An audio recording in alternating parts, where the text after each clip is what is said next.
If anyone sins in that he hears a public adjuration to testify, and though he is a witness, whether he has seen or come to know the matter, yet does not speak, he shall bear his iniquity. Or if anyone touches an unclean thing, whether a carcass of an unclean wild animal or a carcass of unclean livestock or a carcass of unclean swarming things, and it is hidden from him, and he has become unclean, and he realizes his guilt.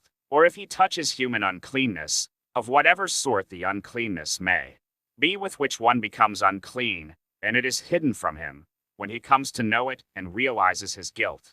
Or if anyone utters with his lips a rash oath to do evil or to do good, any sort of rash oath that people swear, and it is hidden from him, when he comes to know it, and he realizes his guilt in any of these.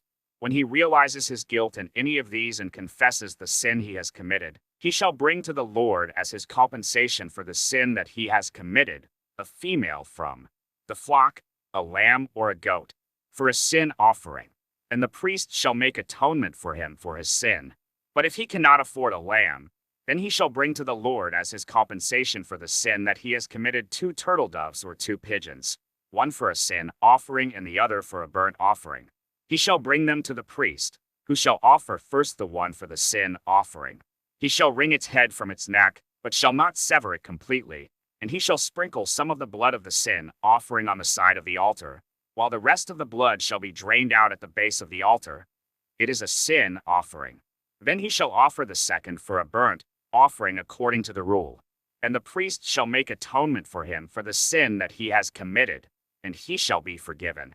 But if he cannot afford 2 turtle doves or 2 pigeons, then he shall bring as his offering for the sin that he has committed 1/10 of an ephah of fine flour for a sin offering.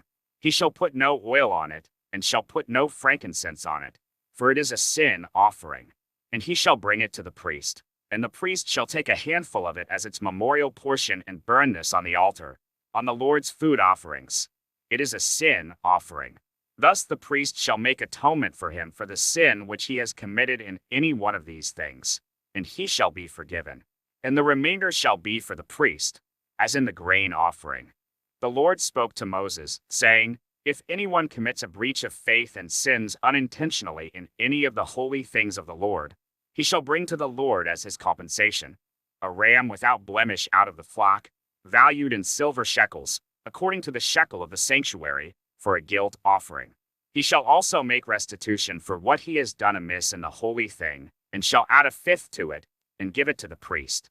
And the priest shall make atonement for him with the ram of the guilt offering, and he shall be forgiven.